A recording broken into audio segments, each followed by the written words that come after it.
একের পর এক তৃণমূল নেতা কাউন্সিলর গ্রেফতার হচ্ছেন, আর এবার আরো এক তৃণমূল কাউন্সিলরকে গ্রেফতার করলো পুলিশ।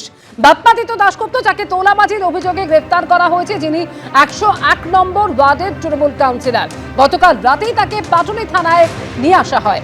সরাসরি কথা বলবো এই মুহূর্তে হিন্দোল দে আমাদের সঙ্গে রয়েছেন। হিন্দোল, এই বাপ্পাদিত্য দাশগুপ্ত, যার বিরুদ্ধে একের পর এক অভিযোগ, এবং সেটা তোলাবাজি থেকে শুরু করে এলাকায় যে কোনো নির্মাণের ক্ষেত্রে তিনি টাকা নিতেন, এমনকি হুমকি পর্যন্ত দেওয়া হয়েছে, এমন অভিযোগ সামনে আসছে।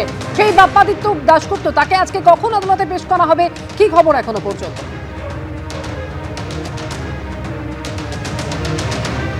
দেখো, আর কিছুক্ষণ বাদেই কিন্তু বাপ্পাদিত্য দাশগুপ্তকে আলিপুর আদালতের উদ্দেশ্যে নিয়ে যাওয়া হবে। এবং তোমাকে বলে রাখি, এই বাপ্পাদিত্য দাশগুপ্তর বিরুদ্ধেই বাঘাযতীনের এক বাসিন্দা, যিনি কলকাতা পুরসভার 101 নম্বর ওয়ার্ডেই থাকেন, অর্থাৎ কিনা বাপ্পাদিত্য দাশগুপ্ত যেখানকার তৃণমূল কংগ্রেসের কাউন্সিলর, সেই ওয়ার্ডেরই বাসিন্দা, পেশায় আইনজীবী পারমিতা দে। তিনি যেটা একটা অভিযোগ করেছেন গতকাল পাটুলি থানায়, যে তার একটি চেম্বার খোলার জন্য, সেই চেম্বারে তিনি বসবেন, তার নিজের চেম্বারে, নিজের বাড়িতে চেম্বারে বসবেন, তার জন্য 20 লক্ষ টাকা দাবি করা হয়েছিল বাপ্পাদিত্য দাশগুপ্তর তরফ থেকে, এবং তিনি তা দিতে সক্ষম হননি। তিনি 2 লক্ষ টাকা দিয়েছিলেন, এবং তাকে কিন্তু রীতিমতো চাপ দেওয়া হচ্ছিল যে সম্পূর্ণ টাকা না দিলে তাকে কিন্তু থাকতে দেওয়া হবে না। যে ফল ঘোষণার আগে কিন্তু তেমন চাপ দেওয়া হয়েছিল, এবং পরবর্তী ক্ষেত্রে সেই অভিযোগকারিণী তিনি কিন্তু রীতিমতো তার বাসস্থান পরিবর্তন করেন। আতঙ্কে তিনি এখনও পর্যন্ত পাটুলি এলাকায়, অর্থাৎ কিনা বাঘাযতীনের সেই এলাকায় তিনি ঢুকতে পারেননি। এবং যেহেতু সরকার পরিবর্তন হয়েছে, তার পরবর্তী ক্ষেত্রে অভিযোগকারিণী যেটা বলছেন, যে তিনি যাতে এবারে প্রশাসনের দ্বারস্থ হয়েছেন, যাতে তিনি সঠিক যে আইনের যে আইন প্রয়োগ করা যায় এবং পুলিশ যাতে সঠিকভাবে গ্রেপ্তার করে তাকে, তার সাথে শাস্তি হয়, সেই কারণে তিনি নতুন করে অভিযোগ দায়ের করেন পাটুলি থানায় গতকাল। তার কাছ থেকে 2 লক্ষ টাকা নেওয়া হয়েছে। সেই অভিযোগ জানানো হয়েছে, তাকে প্রাণনাশের হুমকি, এলাকায় থাকতে দেওয়া হবে না, এই ধরনের হুমকি দেওয়া হয়েছে। সেই বিষয়ে তিনি অভিযোগ জানান, এবং সেই অভিযোগ পাওয়ার সঙ্গে সঙ্গেই পুলিশ তা লিপিবদ্ধ করে বাপ্পাদিত্য দাশগুপ্তকে গ্রেপ্তার করে। এবং তার পাশাপাশি অভিযোগকারিণী ছাড়াও এলাকার বিভিন্ন মানুষজন একই ধরনের অভিযোগ করছেন।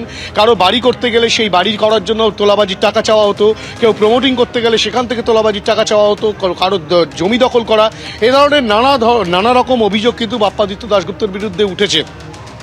এবং এই বাপ্পাদিত্য দাশগুপ্ত গ্রেফতার হওয়ার কিছুক্ষণ আগে বিকেল দিকে তারই এক অনুগামী, যার নাম সৌরভ ঘোষ, সে 108 নম্বর অভিযোগ। সঙ্গে থাকো আমাদের, আর এই জায়গাতেই শোনাতে চাইবো, বাপ্পাদিত্য দাশগুপ্ত যখন রাতে পাটুলি থানায়, তখন তাকে নিয়ে আসা হয়, তখন সেখানে বিক্ষোভ দেখান এলাকার মানুষ, চোর চোর স্লোগানও দেওয়া হয়।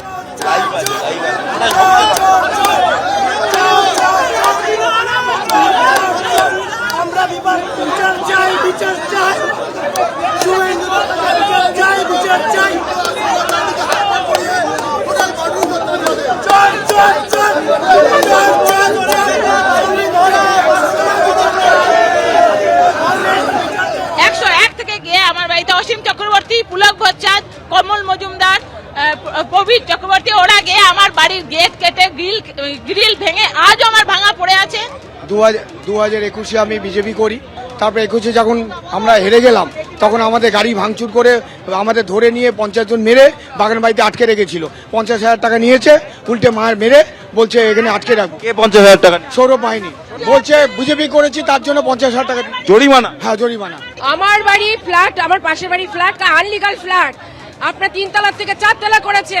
আমার বাড়ি ভেঙে আমার পাথর আমার মাথায় ফেলেছে। আমরা বলেছি 2021 সালে আমরা বিজেপি করি বলে আমাদের ঘর ছাড়া করে দিয়ে রাতের অন্ধকারে আমরা বাচ্চা নিয়ে বাইরে বেরিয়ে গেছি। 2 বছর আমাদের পেটে খেতে দেয়নি, আমাদের দোকানপাট সব লুট করেছে, প্লাস আমাদের বাড়ি ঘর ভাঙচুর করেছে। এইভাবে আমরা প্রতিনিয়ত এই কথা চর্চা। পেট্রোল পাম্প ভাঙচুর করেছে, টাকা দেবে না, প্রত্যেকের বাড়ি ভাঙচুর করে। নতুন বাড়ি বানাতে হলে তোলা দিতে হবে, আপনি নিজের বাড়ি বানাবেন সেটাতে তোলা। প্রত্যেকের বাড়ি ভাঙচুর করবে, বিরোধী দল আপনি করতে পারবেন না। কলা টিপে গণতন্ত্রকে হত্যা করেছে। এই জন্য যাদবপুরের মানুষ জবাব দিয়েছে। এবিপি আনন্দ, এগিয়ে থাকে, এগিয়ে রাখে।